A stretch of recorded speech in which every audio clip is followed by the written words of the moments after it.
अलग अलग स्थानों से जुड़े केंद्रीय मंत्रिमंडल के मेरे साथी, तिरुवनंतपुरम का गौरव और नवनिर्वाचित मेयर, मेरे बहुत पुराने साथी वीवी राजेश जी,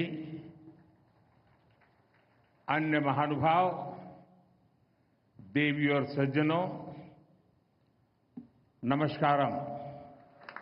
കേരളത്തിന്റെ ആരാധ്യനായ ഗവർണർ ശ്രീ രാജേന്ദ്ര ആർ ലേക്കർജി, ബഹുമാനപ്പെട്ട മുഖ്യമന്ത്രി ശ്രീ പിണറായി വിജയൻജി, വ്യത്യസ്ത വകുപ്പുകളിൽ എന്നോടൊപ്പം കേന്ദ്ര മന്ത്രിസഭയിലുള്ള സഹപ്രവർത്തകർ, ഈ തിരുവനന്തപുരത്തിന്റെ പുതിയ മേയർ, തിരുവനന്തപുരത്തിന്റെ അഭിമാനം, എൻ്റെ പഴയകാല സുഹൃത്തു കൂടിയായ ശ്രീ വി രാജേഷ്, സദസ്സിലും വേദിയിലുമുള്ള എല്ലാ ബഹുമാന്യരെ എല്ലാവർക്കും സാദര നമസ്കാരം. आज केरला के विकास के लिए केंद्र सरकार के प्रयासों को नई गति मिली है। आज से केरला में रेल कनेक्टिविटी और सशक्त हुई है। तिरुवनंतपुरम को देश का बड़ा स्टार्टअप हब बनाने के लिए पहल हुई है। आज केरला से पूरे देश के लिए गरीब कल्याण से जुड़ी एक बड़ी शुरुआत भी हो रही है। आज PM Svanidhi credit card launch किया गया है। इससे देश भर के रेहड़ी, ठेले, फुटपाथ पर काम करने वाले साथियों को लाभ होगा। मैं विकास की, रोजगार निर्माण की इन सभी योजनाओं के लिए केरला की जनता को, देशवासियों को बहुत बहुत बधाई देता हूं। കേരളത്തിന്റെ വികസനത്തിനായി കേന്ദ്ര സർക്കാർ നടത്തുന്ന പരിശ്രമങ്ങൾക്ക് ഇന്നൊരു പുതിയ ദിശാബോധം കൈവന്നിരിക്കുകയാണ്. കേരളത്തിന്റെ റെയിൽവേ യാത്രാ സൗകര്യം ഇന്നു മുതൽ കൂടുതൽ ശക്തമാവുകയാണ്. രാജ്യത്തെ വലിയ സ്റ്റാർട്ടപ്പ് കേന്ദ്രമായി തിരുവനന്തപുരത്തെ മാറ്റുന്നതിനുള്ള ആദ്യ ചുവട് ഇന്ന് വെക്കുകയാണ്. രാജ്യത്തെ മുഴുവൻ പാവപ്പെട്ടവരുടെയും ഉന്നമനത്തിനായി നടപ്പാക്കുന്ന ഒരു മഹത്തായ സംരംഭത്തിനും തിരുവനന്തപുരത്ത് ഇന്ന് തുടക്കമായിട്ടുണ്ട്. ഇന്നാണ് രാജ്യത്ത് പ്രധാനമന്ത്രി സ്വനിധി ക്രെഡിറ്റ് കാർഡ് പദ്ധതിക്ക് തുടക്കമായത്. ഇതുമൂലം രാജ്യത്തെ ഉന്തുവണ്ടി കച്ചവടക്കാർ, തട്ടുകടക്കാർ, വഴിയോര കച്ചവടക്കാർ എന്നിവർക്കാണ് അതിന്റെ ഗുണം കിട്ടുക. വികസനത്തിനും തൊഴിൽ ഉൽപാദനത്തിനുമൊക്കെ കാരണമാകുന്ന ഈ പദ്ധതികൾക്ക് രാജ്യത്തെ എല്ലാവരുടെയും പേരിൽ ഞാൻ ആശംസകൾ നേരുന്നു. एनडीए सुहृदगणे, विकसित भारत बनाने के लिए आज पूरा देश एकजुट होकर प्रयास कर रहा है। विकसित भारत के निर्माण में हमारे शहरों की बहुत बड़ी भूमिका है। बीते 11 वर्षों से केंद्र सरकार अर्बन इंफ्रास्ट्रक्चर पर बहुत निवेश कर रही है. പ്രിയപ്പെട്ട സുഹൃത്തുക്കളെ, വികസിത ഭാരത നിർമ്മാണത്തിനായി ഇന്ന് രാഷ്ട്രം ഒറ്റക്കെട്ടായി പരിശ്രമിക്കുകയാണ്. വികസിത ഭാരതത്തിന്റെ നിർമ്മാണത്തിൽ നമ്മുടെ നഗരങ്ങൾക്ക് വലിയ പങ്കാണ് വഹിക്കാനുള്ളത്. കഴിഞ്ഞ 11 വർഷമായി രാജ്യത്തെ നഗരങ്ങളുടെ അടിസ്ഥാന സൗകര്യ വികസനത്തിനായി കേന്ദ്ര സർക്കാർ വൻതോതിലുള്ള നിക്ഷേപമാണ് നടത്തിവരുന്നത്. सुहृदगणे, केंद्र सरकार शहर के गरीब परिवारों के लिए भी बहुत काम कर रही है। पीएम आवास योजना के तहत देश में 4 करोड़ से अधिक घर बनाकर गरीबों को दिए गए हैं। इनमें शहरी गरीबों के लिए 1 करोड़ से अधिक घर बनाए गए हैं। केरला के करीब 1.25 लाख शहरी गरीबों को भी उनका पक्का घर मिला है. പ്രിയപ്പെട്ടവരെ, നഗരങ്ങളിലെ ദരിദ്ര കുടുംബങ്ങളുടെ ഉന്നമനത്തിനായി കേന്ദ്ര സർക്കാർ നിരവധി കാര്യങ്ങളാണ് ചെയ്തുകൊണ്ടിരിക്കുന്നത്. പ്രധാനമന്ത്രി ആവാസ് യോജന വഴി ഇന്നുവരെ രാജ്യത്ത് 4 കോടി പുതിയ വീടുകൾ നിർമ്മിച്ചു നൽകി കഴിഞ്ഞിരിക്കുന്നു. ഇതിൽ 1 കോടിയിലധികം അടച്ചുറപ്പുള്ള വീടുകൾ കിട്ടിയത് നഗരപ്രദേശത്തെ സാധാരണ ദരിദ്രരായ മനുഷ്യർക്കാണ്. ഈ പദ്ധതി മൂലം കേരളത്തിൽ 25 ലക്ഷം നഗരവാസികൾക്കാണ് ഉറപ്പുള്ള വീടുകൾ കിട്ടിയത്.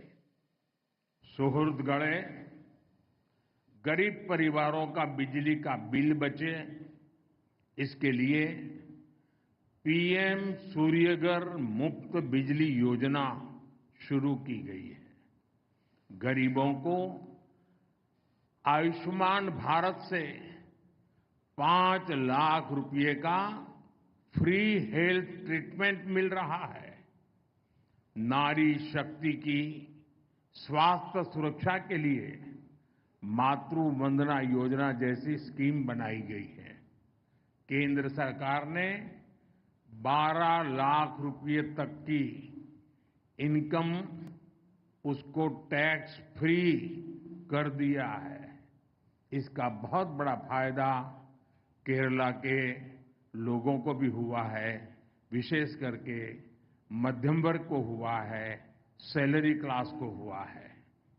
പ്രിയപ്പെട്ടവരെ, ദാരിദ്ര്യരേഖയ്ക്ക് താഴെയുള്ളവരെ വലിയ വൈദ്യുത നിരക്കിൽ നിന്നും രക്ഷിക്കുന്നതിന് വേണ്ടി സൗജന്യ വൈദ്യുത പദ്ധതിയായ PM സൂര്യഘർ യോജന രാജ്യത്ത് നടപ്പാക്കിയിട്ടുണ്ട്. രാജ്യത്തെ പാവപ്പെട്ടവർക്ക് പ്രതിവർഷം 5 ലക്ഷം രൂപയുടെ സൗജന്യ ചികിത്സ ഇന്ന് കിട്ടുന്നുണ്ട്. നമ്മുടെ രാജ്യത്തിന്റെ കരുത്തായ നാരീ ശക്തിയുടെ, സ്ത്രീ ശക്തിയുടെ ആരോഗ്യ സംരക്ഷണത്തിനായി മാതൃവന്ദന പോലെയുള്ള വിവിധ പദ്ധതികൾ ഇന്ന് കേന്ദ്ര സർക്കാർ നടപ്പാക്കിയിട്ടുണ്ട്. രാജ്യത്ത് 12 ലക്ഷം രൂപ വരെ വാർഷിക വരുമാനമുള്ളവരെ ആദായ നികുതിയിൽ നിന്നും കേന്ദ്ര സർക്കാർ ഒഴിവാക്കിയിട്ടുണ്ട്. ഇതിന്റെ വലിയൊരു പ്രയോജനം കേരളത്തിനും കിട്ടുന്നുണ്ട്. പ്രത്യേകിച്ച് കേരളത്തിലെ ശമ്പളക്കാരായ, മധ്യവർഗക്കാരായ സാധാരണ മനുഷ്യർക്ക് ഇതിന്റെ പ്രയോജനം ഇന്ന് കിട്ടുന്നുണ്ട്. एनडीए सुहृदगणे, बीते 11 वर्षों में करोड़ों देशवासियों को बैंकिंग व्यवस्था से जोड़ने का बहुत बड़ा काम हुआ है. अब गरीब, SC, ST, OBC, महिलाओं, फिशरमैन, इन सभी को भी आसानी से बैंक लोन मिलने लगे हैं. जिनके पास कोई गारंटी नहीं है, सरकार खुद उनकी गारंटर बन रही है. പ്രിയപ്പെട്ടവരെ, കഴിഞ്ഞ 11 വർഷമായി രാജ്യത്തെ സാധാരണ മനുഷ്യരെ ബാങ്കിംഗ് സമ്പ്രദായവുമായി ബന്ധിപ്പിക്കാൻ കേന്ദ്ര സർക്കാർ വലിയ പ്രയത്നമാണ് നടത്തിവരുന്നത്. അതുമൂലം രാജ്യത്തെ പട്ടികജാതി, പട്ടികവർഗ, പിന്നോക്ക വിഭാഗം, സ്ത്രീകൾ, മത്സ്യത്തൊഴിലാളികൾ തുടങ്ങിയ വിവിധ ദുർബല വിഭാഗങ്ങൾക്ക് ഇന്ന് ബാങ്ക് വായ്പ അനായാസം കിട്ടിത്തുടങ്ങിയിരിക്കുന്നു. വായ്പയെടുക്കാൻ ഈട് നൽകാനില്ലാത്തവർക്ക് കേന്ദ്ര സർക്കാർ സ്വയം ഈട് നിന്ന് ഇന്ന് വായ്പ വിതരണം ചെയ്യുന്നുമുണ്ട്. एनडीए सुहृदगणे, जो लोग सड़कों के किनारे, गलियों में सामान बेचते हैं, इन स्ट्रीट वेंडर्स की स्थिति भी पहले बहुत बुरी थी.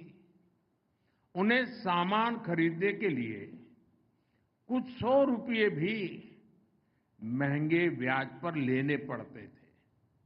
केंद्र सरकार ने पहली बार इनके लिए PM स्वनिधि स्कीम बनाई. इस स्कीम के बाद देश भर में लाखों साथियों को बैंकों से बहुत मदद मिली है.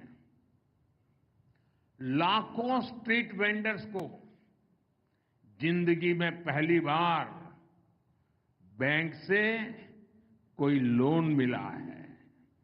പ്രിയപ്പെട്ടവരെ, നേരത്തെ നമ്മുടെ രാജ്യത്തെ വഴിയോര കച്ചവടക്കാർ, തെരുവ് കച്ചവടക്കാർ എന്നിവരുടെ അവസ്ഥ വളരെ പരിതാപകരമായിരുന്നു. കച്ചവട സാധനങ്ങൾ വാങ്ങാനായി അവർക്ക് ചെറിയ തുകയ്ക്ക് പോലും വലിയ പലിശ കൊടുക്കേണ്ടി വന്ന സാഹചര്യമാണ് ഉണ്ടായിരുന്നത്. ഇവർക്കായാണ് കേന്ദ്ര സർക്കാർ ആദ്യമായി പ്രധാനമന്ത്രി സ്വനിധി പദ്ധതി ആവിഷ്കരിച്ചത്. ഇതോടെ ലക്ഷക്കണക്കിന് സഹോദരങ്ങൾക്ക് ബാങ്കിൽ നിന്ന് വലിയ സഹായങ്ങൾ കിട്ടാൻ തുടങ്ങി. ലക്ഷക്കണക്കിന് തെരുവ് കച്ചവടക്കാർക്ക് ജീവിതത്തിൽ ആദ്യമായി ബാങ്ക് വായ്പ കിട്ടിയതും PM സ്വനിധി പദ്ധതി നടപ്പാക്കിയ ശേഷമാണ്. एनडीए सुहृद गढ़े अब भारत सरकार एक कदम आगे बढ़ते हुए इन साथियों को क्रेडिट कार्ड दे रही है. थोड़ी देर पहले यहां भी PM स्वनिधि क्रेडिट कार्ड दिए गए हैं. इसमें केरला के 10,000 और तिरुवनंतपुरम के 600 से अधिक साथी हैं. पहले सिर्फ अमीरों के पास ही क्रेडिट कार्ड होता था. अब स्ट्रीट वेंडर्स के पास भी स्वनिधि क्रेडिट कार्ड है. പ്രിയപ്പെട്ടവരെ, ഈ തെരുവ് കച്ചവടക്കാരായിട്ടുള്ള സാധാരണക്കാരെ സഹായിക്കാൻ കേന്ദ്ര സർക്കാർ ഇപ്പോൾ ഒരു ചുവട് കൂടി വെച്ചിരിക്കുകയാണ്. ഇവർക്ക് ഇന്നു മുതൽ ക്രെഡിറ്റ് കാർഡുകൾ നൽകുകയാണ്. അല്പം മുമ്പാണ് ഇതേ വേദിയിൽ പ്രധാനമന്ത്രി സ്വനിധി ക്രെഡിറ്റ് കാർഡ് പദ്ധതിക്ക് തുടക്കം കുറിച്ചത്. ഈ പദ്ധതിയുടെ കീഴിൽ കേരളത്തിലെ 10,000 കണക്കിനും തിരുവനന്തപുരത്തെ 600ഓളം തെരുവ് കച്ചവടക്കാർ ഈ പദ്ധതിയിൽ ഇപ്പോൾ അംഗങ്ങളായിട്ടുണ്ട്. നേരത്തെ നമ്മുടെ രാജ്യത്തെ പണക്കാരുടെ കൈകളിൽ മാത്രമുണ്ടായിരുന്ന ക്രെഡിറ്റ് കാർഡ് ഇപ്പോൾ തെരുവ് കച്ചവടക്കാരുടെ കൈകളിലും എത്തിക്കാൻ കേന്ദ്ര സർക്കാരിനായിട്ടുണ്ട്. അവർക്കിന്ന് പ്രധാനമന്ത്രി സ്വനിധി ക്രെഡിറ്റ് കാർഡുകൾ ഉണ്ട്. एनडीए सुहृद गढ़े केंद्र सरकार कनेक्टिविटी, साइंस एंड इनोवेशन और हेल्थ केयर पर भी बहुत अधिक निवेश कर रही है. केरला में CSIR के इनोवेशन हब का लोकार्पण, मेडिकल कॉलेज में रेडियो सर्जरी सेंटर की शुरुआत, इनसे केरला को साइंस, इनोवेशन और हेल्थ केयर का हब बनाने में मदद होगी. പ്രിയപ്പെട്ടവരെ, നമ്മുടെ രാജ്യത്തെ നഗരങ്ങളെ തമ്മിൽ, സ്ഥലങ്ങളെ തമ്മിൽ ബന്ധിപ്പിക്കൽ, സയൻസ്, ഗവേഷണം, കണ്ടുപിടുത്തം, ആരോഗ്യരംഗം എന്നീ മേഖലകളിലും കേന്ദ്രം ഇന്ന് വലിയ തോതിൽ നിക്ഷേപം നടത്തുന്നുണ്ട്. അതിന്റെ ഭാഗമായി ഇപ്പോൾ കേരളത്തിൽ CSIRലെ ഇന്നൊവേഷൻ ഹബ്ബ് രാഷ്ട്രത്തിന് സമർപ്പിച്ചു. നമ്മുടെ ശ്രീചിത്ര മെഡിക്കൽ കോളേജിൽ റേഡിയോ സർജറി സെന്ററിന് ഇന്ന് തുടക്കമായിട്ടുണ്ട്. ഈ കാരണങ്ങൾ കൊണ്ടൊക്കെ ശാസ്ത്രം, ഗവേഷണം, കണ്ടുപിടുത്തം, ആരോഗ്യം എന്നീ മേഖലകളുടെ ഒക്കെ ആസ്ഥാന കേന്ദ്രമായി മാറാൻ കേരളത്തിന് സഹായകരമാകും. एनडीए सुहृद गढ़े आज देश के दूसरे हिस्सों से केरला की रेल कनेक्टिविटी और सशक्त हुई है.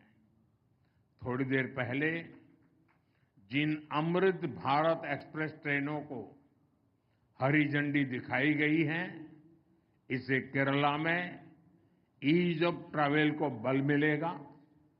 इससे टूरिज्म सेक्टर को भी बहुत फायदा होगा.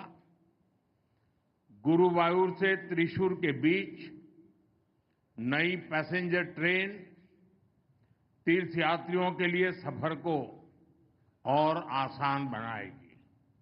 इन सारे प्रोजेक्ट से केरला के विकास को भी गति मिलेगी.